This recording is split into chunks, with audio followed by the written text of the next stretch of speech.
Discover the Road, episode number 2, Acting, Saying Yes, and What It's Like to Recover from a Stroke with Rob Benedict.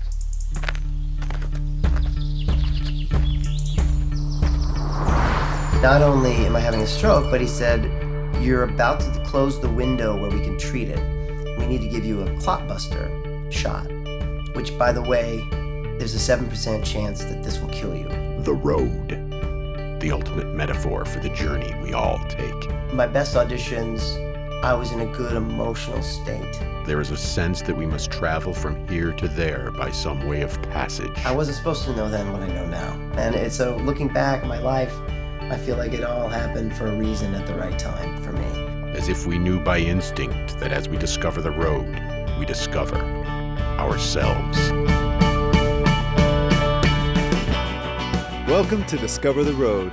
My name is Kirk. I'm an author and musician, and this show is an exploration of what it means to live an authentic life. Each week, I talk to people about the road they have taken and the lessons they have learned along the way. Today on the show is Rob Benedict. Rob is an accomplished actor with a long list of film and TV credits. You may have seen him on shows like Felicity, Supernatural, or Alias. He has guest starred on The Mentalist, NCIS Los Angeles, CSI, and more. Some of his film credits include Waiting, A Little Help, and Not Another Teen Movie. Last year at Comic-Con, he debuted a short film called The Sidekick, with an amazing cast including Ron Livingston, Jordan Peele, Lizzie Kaplan, Martin Starr, and more. He's also the frontman for the band Loud and Swain, whose first few records I had the pleasure of working on. Their fifth album, Sky Alive, has just been released. The album is a personal triumph for Rob, who just last year had a stroke caused by a tear in his carotid artery at a Supernatural convention in Toronto. I sat down with Rob and we talked about what it was like to recover from the stroke. We also spoke about his path to acting, songwriting, and more. So let's welcome Rob to the road. Welcome, Rob. Hey, thanks a lot. Thanks for having me. I wanted to have Rob on for a host of reasons. First, he's a great guy. I've known him for a little while. Years, actually, on and off. Yeah, and probably up to 15 years now. I think so. Yeah. I still remember you learning to tune your guitar. Okay. That's my memory. That's going back, like mid-90s. Yeah. Yeah. And we've both had some things happen in our lives health-wise that have kind of reconnected us, just reached out. So I wanted to have him on the show and talk to him. How you doing? I'm good. Yeah, every day getting a little better and back and life's happening again. I'm back in it. Yeah, there's no slowing down. No, it doesn't wait for you. No. Well, so I want to kind of take it back a little bit and just talk about the beginnings of your journey. You're an actor, as well as musician and a host of other things. Father, husband. Yeah. But let's talk about growing up. Where did you grow up? In the Midwest, in Missouri. I spent the first 18 years of my life in Columbia, Missouri. It's a nice place to grow up. It's a college town in the Midwest, which I find, like Austin, Texas, are like good little pocket towns to be in, Yeah. It's kind of an ideal place to grow up. And then after that, I went to college in Chicago. Okay. For 4 years, I was in Chicago, and then I came right out here. Now, that whole time, did you know this was what we were going to do? Yeah, well, yes, I started doing plays when I was about 12, and right away I thought, this is what I want to do. My sister, who's like 6 years older than me, was ahead of me doing the same thing. Also went to Northwestern, also came to LA. So it was a realistic thing for me. It was like, okay, that's a path. I want to go down that path, Yeah. It wasn't like a crazy idea. So, yeah. So early on I was like, yeah, I want to do that too, So you had a model. I had a model, yeah. Now, sure. Was there anybody kind of in a negative space kind of saying, that's not what you should be doing? Or everybody was pretty supportive? It's funny. The first real wall that I hit was when I met my future wife in college. And her parents were like, you're a what now? A theater major. And when are you going to be then when you graduate? Like an actor. And that was a problem for them. They sort of were, realistic. Right. So they're scientists. He's a doctor. She was a scientist. So, they're very realistic about that. And, my mom, my parents were both involved in community theater, which kind of got me into it. And so they were supportive. I mean, I think probably in the back of their minds, they thought I might go into something like be a lawyer or something like that because I got good grades. But this is really all always what I wanted to do. And eventually I convinced my wife's parents too that, Yeah. you know. No, I think you have. Yeah. Stick with me. Come on. Yeah. Now, in college, you were just studying theater, or did you kind of have any options at that point? No, kind of to make, I don't know, just to try to be realistic, I had this backup option that I'd go into advertising if it didn't work. And I had this file I kept, like my advertising file, and I would just keep anything I found out about that profession in there. But I was a theater major, and that was really all that I did. I mean, it's a liberal arts degree, so you do other courses, but yeah, it was all theater, and I graduated ready to go. All right. Now, Got when my you moved up, headshots and all that in college, okay. and an agent in college and all that. Were you working in college? No. I might have gone on a couple of auditions, but we all kind of got agents. It's kind of easier to get one in Chicago. All right. From what it used to be was you can actually get more than one agent to represent you. It wasn't like out here where you were like just with one. Okay. So you didn't sign a contract. You just kind of registered with them. So it was a different thing. So no, it didn't really work. For me, nothing happened too quickly. Everything I was like ready when it happened. Then I came out here and started waiting tables. Of course you did. That's because that's what you do. That's the actor's mailroom. Right. You work your way up from waiting tables. Yeah. So you moved out to Los Angeles, started waiting tables. Yeah. Were you going on auditions kind of immediately? Did it take a year or two for you to kind of build up that? Yeah, it took a year or two. I had an agent out here that also has a branch in Chicago, so that was the reason I had them. I got a commercial agent, but yeah, I went out very sparingly and didn't know what I was doing. And yeah, after like a year, the commercial agent dropped me. But then I got these weird things. I got this movie that I thought was going to be my big break where I was going to play half plant, half person in a sci-fi movie called Hidden World 1 and 2. We were going to do 1 and 2, shoot it in Romania. And I then quit my job waiting tables, see you suckers. And then the night before I was supposed to leave, it lost funding and never happened. We're not, it's being pushed, and then being pushed turned into it's not happening. It's not happening. Yeah. So that was my first, foray into Hollywood. Right? That's how this works. Yeah. So I went back, tail between my legs, I need that job back. And they let you back in? They let me back in. All right. Yeah. And then, I just kept going. I kept at it. I did a lot of theater out here and keep me busy. And then I eventually, my very first acting job was my first TV job. I did some commercials, like a Domino's commercial, some stuff like that. And then I got a very, very small part on the original 90210. That was my first. Right. Yeah. I don't think I knew that. Yeah. Jason Priestley directed it. It was one day at work. At that point, I was delivering packages. And I went in the morning, worked, was off at noon, and then I put my uniform on and went right back to delivering packages, But yeah, it was 2 lines, and they got cut out. I found out when they aired it that my lines were cut out. You see the back of my head. But I still got residual checks because I was still credited for it. But yeah, again, it's nothing happened too soon for me. It's okay. Every little chance. It's a slow road, but I'm still on the road. Yeah. And as long as I was, that was my whole thing. It's as long as I was still moving forward, that, no matter how slow, it felt like I was still doing the right thing. You still felt like this is the direction I should be. Was there a point in there as it was slowing down where you were thinking to yourself, all right, my wife's parents may be right here. I should be looking at that advertising. It's funny. Maybe because I was just still in my 20s and life, it felt like it was just full of hope. I never got too existential about it. I was never too much oh God, what am I going to do if it still felt okay, it's going to happen. It's going to happen when it's ready to happen. And if I knew then what I know now, I feel like maybe things could have happened quicker, but I wasn't supposed to know then what I know now. And so looking back at my life, I feel like it all happened for a reason at the right time for me. So when I got whatever it was, the next step for me, it was I was completely ready for that to happen, That's huge, I think, when preparation meets opportunity. Yeah, exactly. That's exactly where success can find you. Yeah.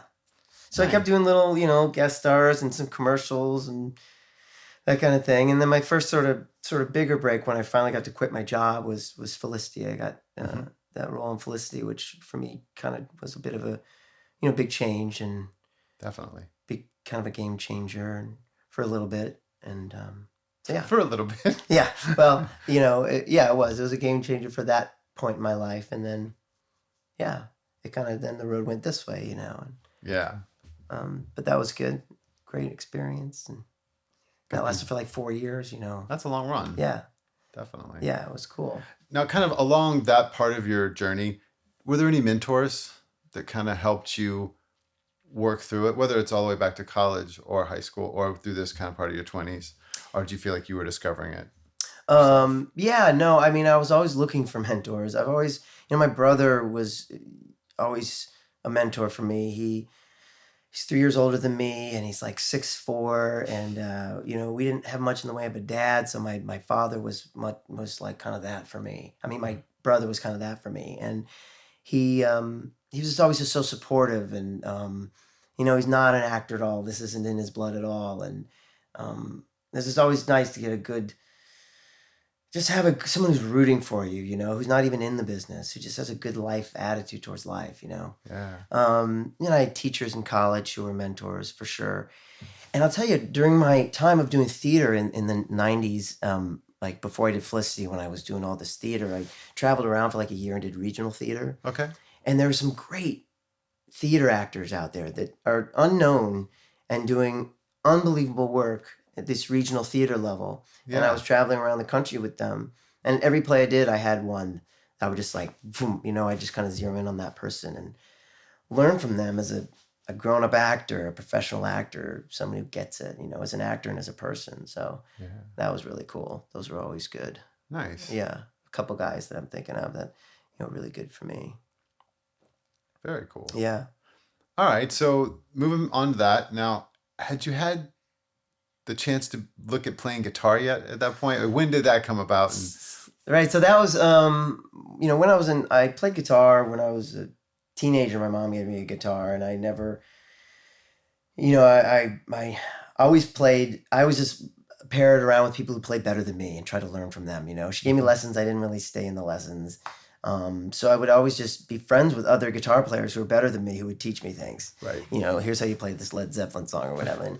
And then when I was in college, I just always loved music, loved musicians. And when I was in college, my roommates were all in a band. It was like the big college band.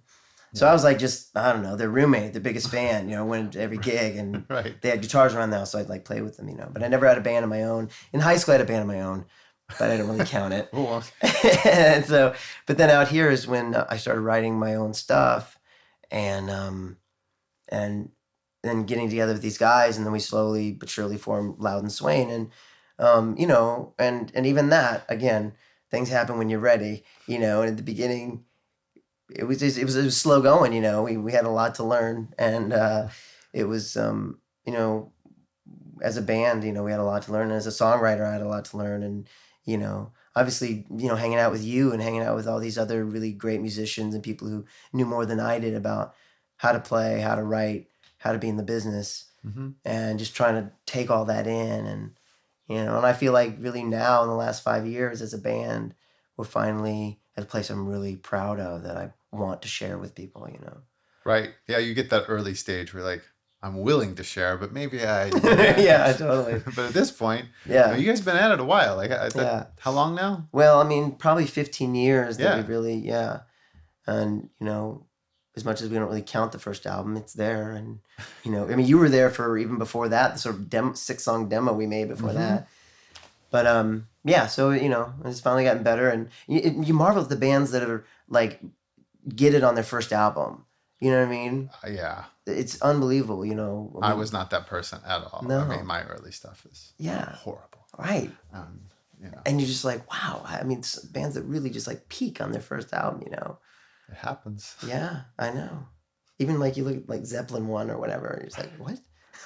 How did that happen and gel so quickly? So young. Yeah, I know. But yeah. Like you said, when it's ready, it's just ready and it's right. Yeah. Yeah, absolutely.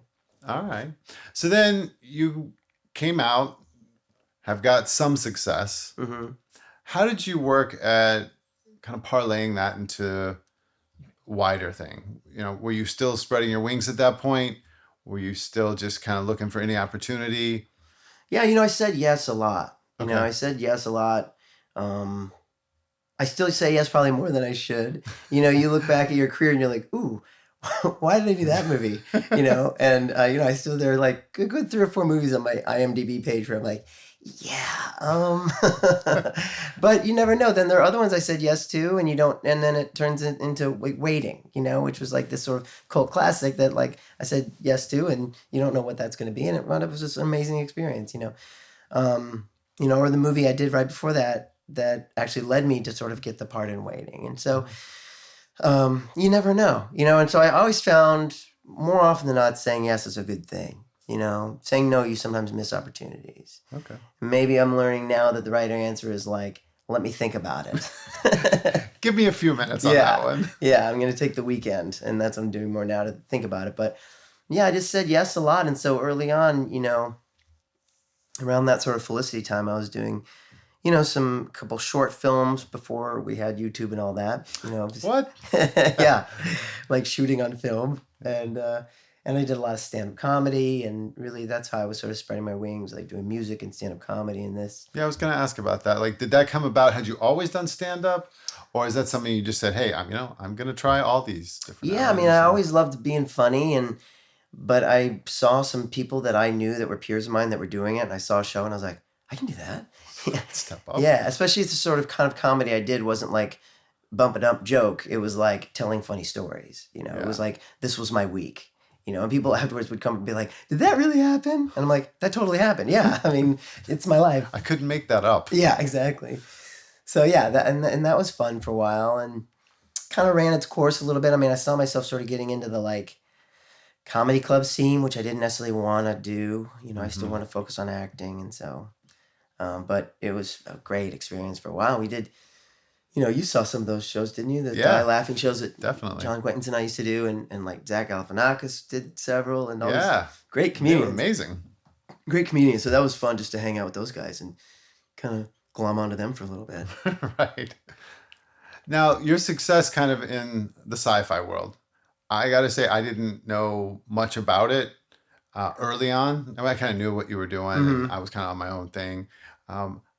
How do you feel about the community that's kind of, come around and supported you? Yeah, well, that?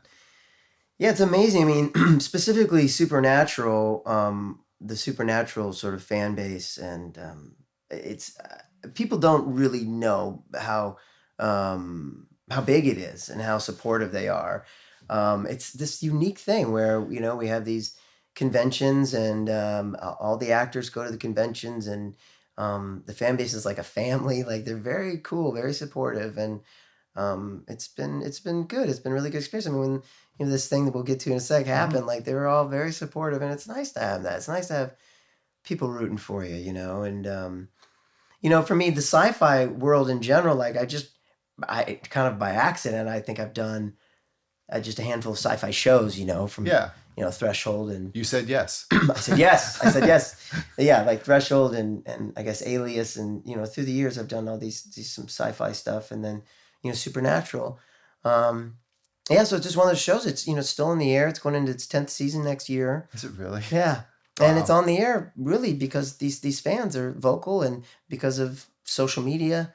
And, now people, they have a voice, I think that's one of the biggest shifts, is seeing like the niche market availability of when you have true fans that are working and rooting for you. Like you said, like they're on your side and they're able to keep a show going 10 seasons. Yeah, exactly. And, things like Twitter are pretty amazing when you think about it. You can reach out to people, fans that you're fans of, and a lot of times they'll write you back. Like you can actually communicate, or at least feel like you're. I think it's an amazing tool for that immediate interaction. Yeah. So like I just got back from Vegas, where there was a Supernatural convention, and it was 2,000 people, and just rabid fans. It's so excited, and all the stars of the show were there, and my character was popular in the show. Just was kind of popular in that world. My character basically became God on the show. So I was like a popular character for that world. And so that's why, I haven't been on for like 4 or 5 seasons, but I just keep going back to the conventions. And so, yeah, it's a fun little thing. We travel the world sort of supporting the show. It's the fun kind of icing to that job. Well, so you kind of hinted at it. Let's talk a little bit about it. So you're at one of the conventions. Yeah, I was last fall. Yeah, I was at a convention in Toronto in October, so about 5 months ago. Okay. And the conventions are always exhausting. They're very exhausting. We work really hard. And it's a lot of socializing, and you're going really late, and you're drinking a bit at night, not crazy, but it adds to the fatigue. Sure. So it was Sunday, and I was tired, and I had a bit of a headache, but that was pretty normal. And it's at like 2 p.m, my friend Richard Spate Jr. is an actor on the show who we've become really good friends really through these conventions, but we are together a lot. We're paired a lot together. Right. He's a lot like me. He's a good guy. And him and I were in the green room talking to someone else, a friend of his. And I started to say something to him, and I couldn't, like, when you're trying to think of a word, like right now, I'm trying to think of a word, but it never comes. Mm-hmm. It was like caught in the Twilight Zone or something. I was like, and he's going, what? And it went on for waiting for it, right? And for comically like a long time. He thought I was doing a bit or something. He was like, what are you doing? Like we laughing, and I was like, I couldn't think of anything. I couldn't think of what I wanted to say, and that lasted for a couple minutes. And in my brain, you're just kind of going, what is going on? This is really weird. Anyway, I just kind of let it go. And then 5 minutes later, I was able to talk again. And we went outside, just him and I was like, I was so weird. I felt like I was having a stroke. And we laughed. And I actually said those words. I said those words. And we laughed. And we both agreed that it was because we had headaches and we took Advil. And we took 2 Advil, but they were like this extra strength Canadian Advil. And so we realized we'd taken like 800 milligrams of Advil, and that was too much. And he was like, no, I'm feeling a little freaky too. I'm feeling a little buzzy from that Advil. So we determined, it must have been the Advil. It was the Canadian meds. Yeah, Canadian meds that really got me. So I'm tripping out on Advil. So then I was fine. I went back on stage. I had a Q&A on stage. And then we do pictures, and that was fine. And then we do autographs. And so it was the end of the day. I'm signing autographs.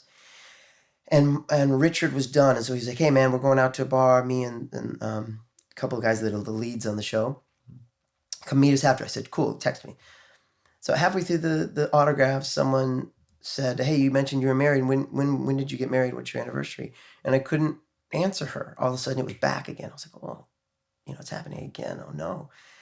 So I couldn't answer her. I kind of mimed, like, wait here. When I'm done, I'll answer you, was kind of what my mime was. Right. So she's waiting over here as I continue to think. And everyone who tried to talk to me, I just kind of smiled and hugged them. I just didn't know what to do. And you have these people all weekend who are your, they call them handlers, but they're like your assistants or whatever that are making sure you're okay. And they just said later, they just thought I was like tired of talking. I just shut down, but that was really not what was happening. And anyway, about halfway through the line, I go into the bathroom. I'm sweating. I'm like, what is going on? I thought I was having a panic attack. Okay. You're so tired, and everyone's coming at you, and they all are just like, they know you and you don't know them. It's a very overwhelming experience, and I thought maybe that's what it was. So I came back out, finally finished the line. They're walking me back up to my room, and I'm kind of miming and sort of stuttering and basically saying to the girls, I'm not well, and I don't know why, but I'm sick. I don't know what's wrong.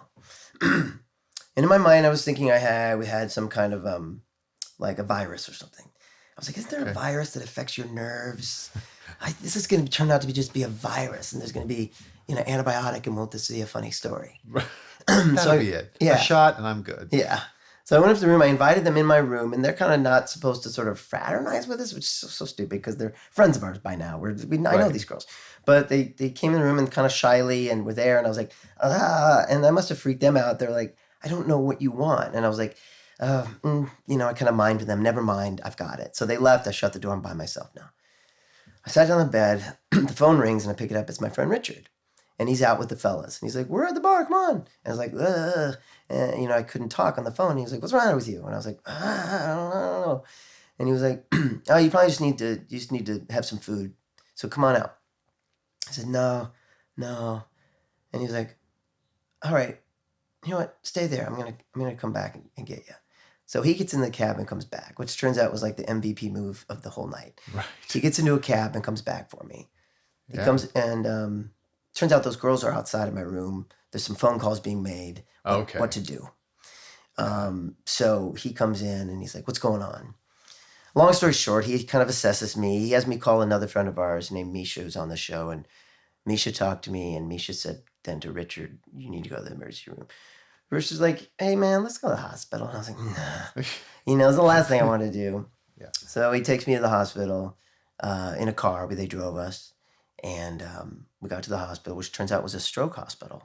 Like they have a specialty stroke wing where they teach doctors on strokes and stuff. So it was Canada. There was like no one in the emergency room.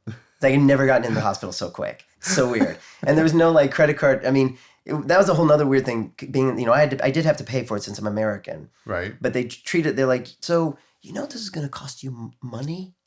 You know, that was like a weird thing for them that I'm going to pay for it. You're like, yeah, that's what usually. So it's like staying at a hotel. They charged, like literally I had to pay the bill when I left. Yeah, which is a whole nother thing. So anyway, I got in. They gave me a CAT scan at that time. And before I knew it, there was a team of doctors around me. I remember talking to one doctor while we were waiting for the results. I'm like, I don't know how I said it. I'm miming. I'm like, virus. I'm pointing myself, virus. And he's like, I don't think so, man. I don't think it's a virus. That's not. Never heard of that kind of virus. So then there's this team of doctors around me with the results. And they're like, you've got a blood clot in your brain. You're having a stroke.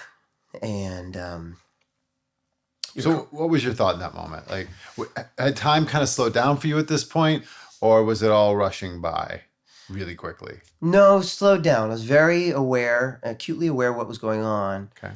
But because now it's not a virus, it's not the Advil. Right. It becomes real. Yeah. I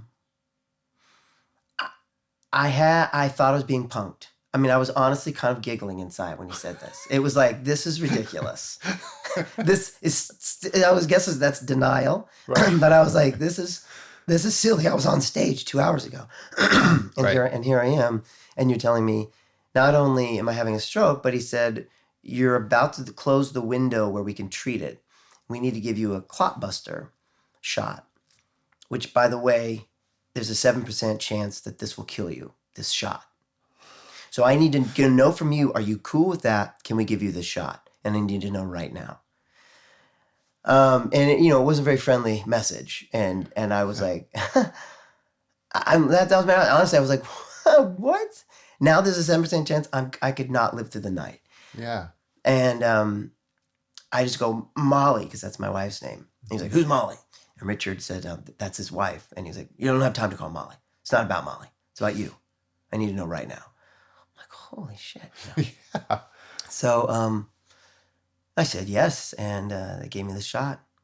And, I was that was it. My carotid artery had split. And that's what caused this blood clot in my brain and affected my speech. And I had what they call aphasia, which is like, when you know the word, you know what you want to say, you know who you're talking to, but you just can't form the words. So I went into intensive care and for a couple of days where it got kind of worse before it got better. All right. They'd wake me up on the hour to make sure I wasn't dying from that medicine. But it stopped the bleeding, it stopped the clotting, and it dispersed it a little bit, and it did what it needed to do. And I had some paralysis in my tongue, and it took me a long time to get words back. And had speech therapy for a while. But how long were you in Canada? 10 days. I was in the hospital for 10 days. All right. Yeah, which again, that was a whole weird experience. And you're in a room. They moved me out of intensive care and into a room where I had like a change of roommates. I had like 4 different roommates while I was there because they keep coming in and out, different people. Right. That was a whole weird experience too. But, no private rooms then. Yeah, no private rooms. Yeah. And so then you flew back here. Yeah, I flew back 10 days later with my wife who'd come up to see me. My wife and one of my best friends stayed with me in the hospital in Canada. And I came back 10 days later and basically, told myself I wouldn't do anything until 2014. No work, no acting. Let's just take 2 months to try to get better. Yeah. Did a lot of speech therapy. My kids helped a lot, just quizzed me on words and stuff. I mean, and as at its worst, I couldn't say my wife's name. It got to the point after I got the medicine where it got so bad I was, you know, I could not speak at all. Yeah. I could only grunt. And so I couldn't say my wife's name when she got there the next day. Now, in those moments, did you kind of have the similar, I don't know, hope from your 20s where you weren't despairing? You were just like, all right, it sucks now, but it's going to get better. Like, I'm on my way out. It's funny. People ask me in that moment, were you like worried that this is the way it's going to be from now on? How am I going to live my life? And I, honestly, and I think this is a good thing, I was so in the moment. I'm so not an in the moment guy. I'm always thinking 10 steps ahead and all the other things and that I have to do. And you know what I mean? That conversation I just had and all that. I was thinking, how do you say chair? I mean, my job was just in the moment. They wake me up on the hour and show me pictures of a chair, a feather, a hammock, and I couldn't say anything. And so my focus was like, when I was awake, was like, how do you say that word? It was so just in the moment. My new challenge was just how to say what that is. Yeah. So that I was just so in the moment of just how to say the word my eyes were focused on, how to communicate that I was thirsty, that I'm tired, that my head hurts, or whatever it was that I wanted to say. And it was very in the moment. I really didn't think about anything else for about those 10 days. Yeah. Till I got back out in the real world. Now, has that carried on for you? No. Or do you feel like you jumped right back into like, oh, what was I saying? In a weird way, it's like I don't miss having aphasia. I don't miss having a stroke and feeling I might die. But I miss that I was able to just stop and be in the moment and think about nothing but myself for a couple weeks. Yeah. Everything was taken care of. Everything has to be taken care of. Mm-hmm. Cancel all meetings, cancel all auditions, and just be alive. And I kind of miss that kind of cocoon kind of feeling. Sure. Now I'm kind of back. You're back. And like I said, the world doesn't take exception. Sure. It's not any easier. So no, it's just kind of back. I feel like I'm at 90% now. Mm-hmm. But I'm well enough to be back in the game. And how was it? You mentioned something about your kids and them like kind of quizzing you. How was that role reversal? It was fun for them. I mean, they loved it. And, what was hardest for them is when I was gone and they knew something was wrong. Yeah. And I have to leave a lot for work. And so they're used to that. But this they knew was different. And when I got home, they wept. And they don't normally do that. When I come home, they're like, Daddy's home, but they were like crying. They were worried. And sure, that was really tough. They pick up on everything. They know. From everybody. They know. And so, and they loved the role reversal. Was super fun. And I was into it. I was like, great. I remember one of the first thing I got home and I kept thinking at every moment, at every week, I kept thinking like, oh, I'm back to normal. I remember driving home from the airport when I came back from Toronto and thinking, oh, I'm back. It's good. I'm good. And like, I so wasn't good, especially now thinking then, like I could barely talk. And remember my son said, what's that card game we play? And he was talking about Uno. And I couldn't remember the game Uno. And I remember thinking like, oh boy. Oh, this is it's still there. The aphasia's still there. And even now, there are times. I mean, if I get tired, I was asking our friend Norton, our drummer in Loud and Swain, for the tambourine the other day, and I couldn't think how to say tambourine. So it still happens now. I'm like, hey man, can you hand me the and it's the weirdest thing. It's like someone just punched you in the stomach. It's like the worst thing. All of a sudden, you're like, your brain's just because there's a part of my brain that died, and it's black. And still is. Really? If you look at the MRI, yeah. Okay. It doesn't heal in the cells. They just make new cells and they rewire. So my brain kind of had to rewire it. Just run around it. Yeah. Effectively. So it's just amazing, really. It's incredible. I mean, through all I've learned through kind of my own personal journey through the brain is just the incredible, it's supernatural magic to me at this point. Like I really, and to most people who study it. Yeah. Even the neurologists were like, sometimes we just don't know, and you're like, but you're an actor, you study the brain. Like, yep. And we just don't know. We don't know. Why did this happen to you? I don't know. Maybe it was in your genes. I don't know. But maybe something happened. They think that maybe someone that weekend picked me up on stage and turned me upside down as a joke, Mm-hmm. It's kind of like gave me a loving hug, but then upside down, like I want to do. I kind of like getting thrown around sometimes. Sure. But I work out like I do. I go upside down a lot. I do handstands and stuff like that. So there's no reason they shouldn't be able to do that with me. But they think that might have jostled the tear in my... Why? We don't know. Right. What was the susceptibility to Yeah, that? Or right. now, when we talked briefly before the show, like, how are you doing with the psychology of that? Like the why and like, I know for me, I had this moment where, I think everybody immediately has this why me, and super quickly after I had that, I had the why not me moment where I was like, well, why not me? I hear about this happening to other people. I've read about it, you know, why not me? I think I'm just now entering in the why not me mode because I've been in why me. I mean, like I said, at the first it was just getting through it. The reality of healing yourself is really just everything just down in this, just you and yourself, just getting better, learning how to say words. Once I got back home, and I'm just lying around trying to get better and pissed that this happened to me. Right. I'm looking at the TV or I'm watching a movie and I'm thinking, why didn't it happen to that guy?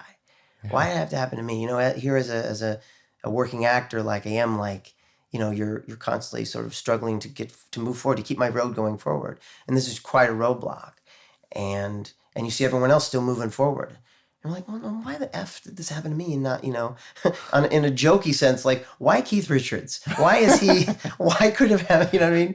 He's like Right. 80 and has lived 1,000 lives and, like, you know what I mean? Like, I've lived a pretty healthy life, there's nothing you can point to. I've got like a few bad habits, but they're not crazy extreme, Sure.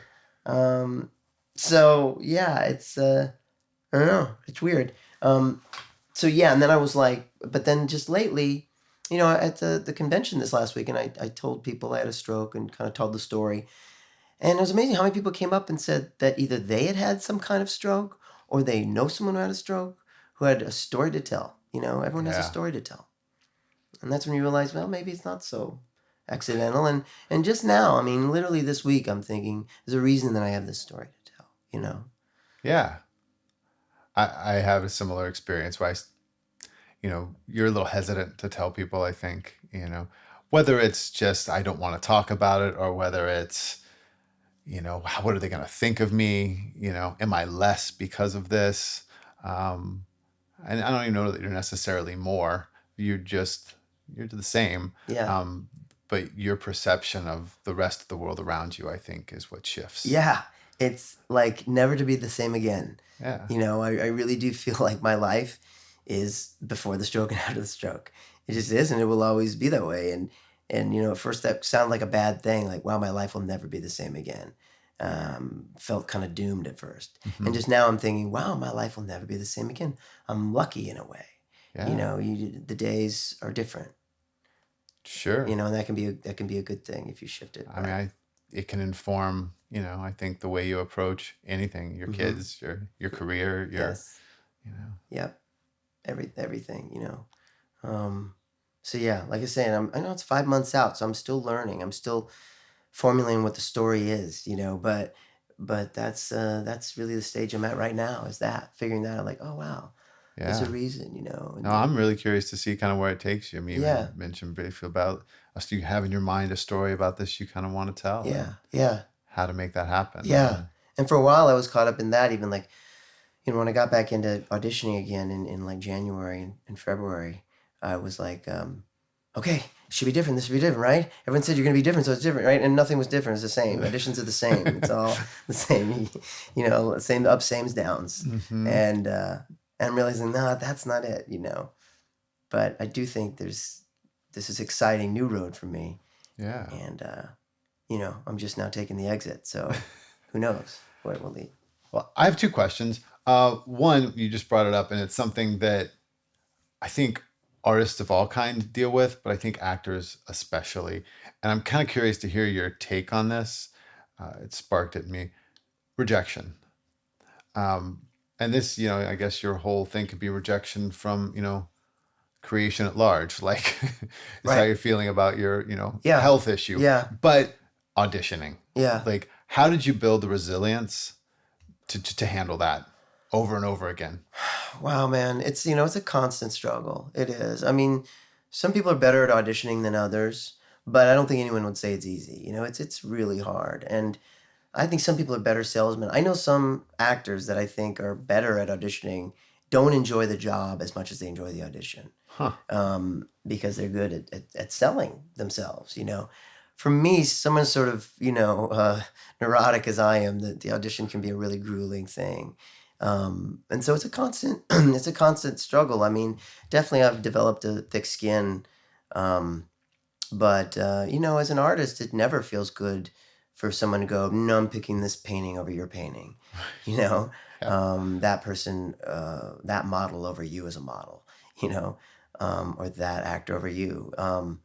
It's never easy, and it takes therapy and having some people in your life who love you and know you, stuff like that. You build strength from it. If you believe in God, it takes that. If there are different ways, and for me, it's a constant, meditation and everything, just to keep stay in the now and be okay with yourself, and be okay that no matter where you are, that's where it's at, and I'm a student of that, and I'm still, and I will always be, a learner when it comes to that.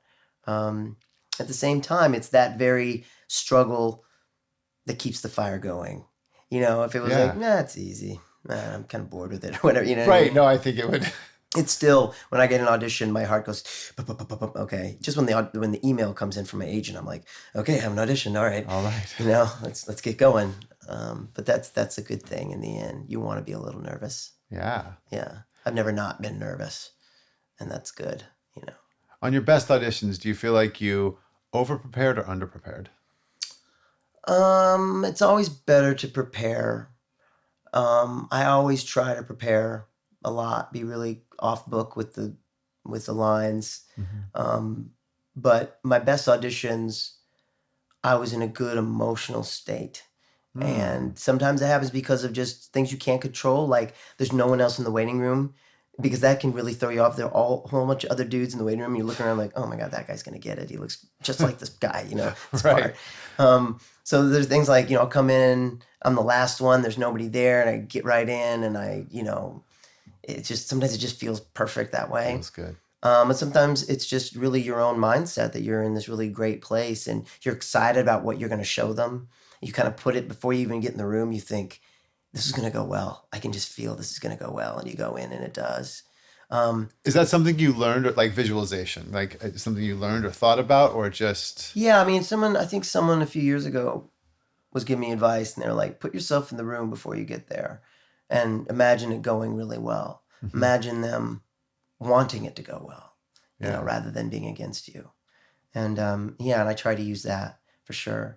And and sometimes it's just like some roles are better for you than other roles. I go out for a lot of different types of guys, and the ones that I've gotten, I was the right person to play that part, or at least how they envisioned that part. Sure. They envisioned it like I envisioned it, and so there's a lot of times you can't control that. Right. So as long as if I walk out of the room and I think I did the best I could do, I was prepared as I could be, I was as relaxed as I could be, I wouldn't have changed a thing. Then I can feel pretty good about it no matter what. And then 2 days later, the phone doesn't ring and you don't get it, and you're like, what? What? I was perfect. I did everything right.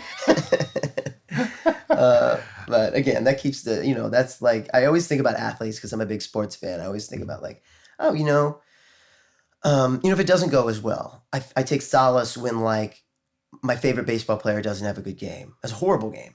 Right. Commits 2 errors and, has 0 for 4, and that happens to the best of them. Sure. And like, so that, or if I think sometimes I got a base hit, but wasn't a home run, and So you go with the sports analogies to kind of that keep helps. your sanity. Yeah, because those are my heroes, right? Because I can't imagine that. And so Who was your team? baseball, it's the Cardinals, Okay. St. Louis Cardinals. Yeah, because I'm from Missouri. Makes sense.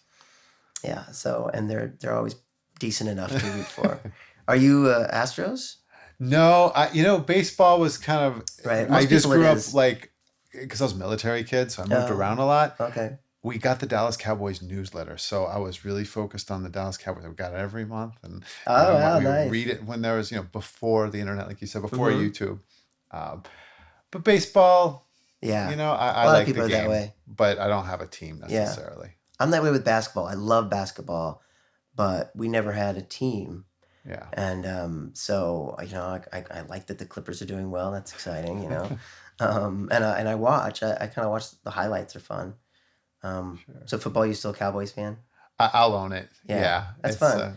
I'm I and haven't I'm loved the last couple of years, but right. Yeah, I'm Green Bay. Green Bay was always my football team.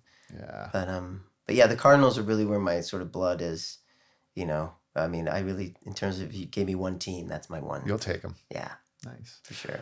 All right. So my last question, I'm asking this of everybody that comes on the show, Mm-hmm. or trying to, if I remember, is what's the most unexpected thing you've discovered along your road?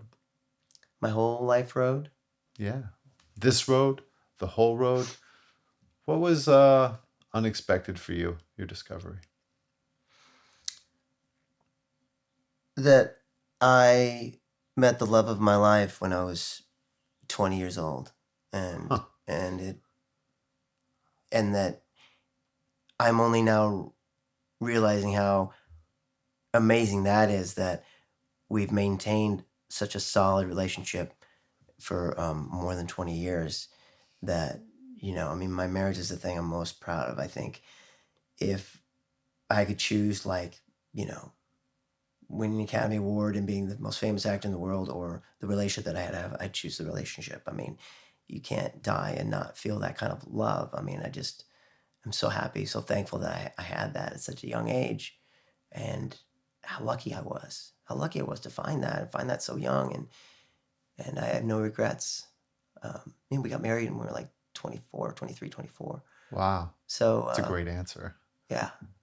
That love is really never thought that was going to be. And when it gets tested like this, when you have an experience, I think the one, when they had the shot at my arm, like, we doing this? 7% chance you're gonna die. We doing this? And I was like, Molly, my first reaction was like, call my wife. Someone needs to call my wife. I can't make this decision by myself. Right. And then the cruel answer is like, here, newsflash, Molly doesn't die, you die. Right. So it's fun to have someone with you on the jury, but it really is a journey for one. It is. No. And that's the cruel reality for a codependent like me to be like, oh. Wait, what? It's all right. All right. I'll take it. But, like you said earlier, just having that support, whether it was your brother, whether it's your wife, whether it's your kids, all these people surrounding you, I think it's what makes it bearable. I mean, really. Totally. And what makes it fun. Yeah. The crazy lifestyle and the crazy life that I have, it's really evened me out. If I hadn't have met somebody and I just gone crazy single through my 20s, even when I first started out, when I was waiting tables, all that stuff, I had her. So, I who knows where I'd be, what ditch I'd be in. So, it's funny because a lot of my songs are about like unrequited love. And I really think for me, it's always, that's a metaphor for other things I'm feeling. I mean, my love, my unrequited love, my problem relationship has always been more my career. It's right. Like, all these relationships that you had, like all the TV shows I've been on that end, that are awesome for a while and then they end. You know what I mean? Each one of those is a relationship that goes bad. It's like one constant breakup after another. Exactly. Dumped again. Yeah. Or show gets canceled or whatever it is. Yeah. And you're just like, ugh. So that's where I've felt the unrequitedness, but no, not in my personal life. Nice. Yeah. All right. So Rob, before we go, just let me ask you 2 more questions. I think I said that before. I'll ask 2 more questions. Yeah. I'm just going to keep going. So 4 more. Yeah. Right. What's coming up next for you? I made a movie about a year ago, finished it about a year ago, and called The Sidekick. It's a 30-minute film with Ron Livingston and Lizzie Kaplan, a bunch of great people. Nice. Jordan Peele from Key and Peele is in it. Okay, yeah. So it's a great film that I'm really proud of, and we're working on a distribution deal, so it'll be available online. We just finished the doing the film circuit thing. Okay. So now it'll be available to see online, and yeah, so I'm kind of finishing that up, and then I'm auditioning for pilots and kind of looking for my next thing. And again, I think the right thing will happen when it's ready, when I'm ready. Kind of looking at auditions right now is kind of a batting practice. Getting back in. Yeah. So waiting on what the next thing's going to be beyond that. All right. And if people want to get a hold of you, where's the best place to connect with you? So I'm on Twitter at Rob Benedict, ROBBENEDICT, and my film has a website, thesidekickproject.com. Loudon Swain is www.loudonswain.com, and yeah. Perfect. I'll put all those in the show notes, and awesome. People can find you. Yeah. All right, man. Well, thank you so much for sharing your journey. Thanks for listening. Super appreciated, and hope to catch up again. Thanks, buddy, for sure. All right.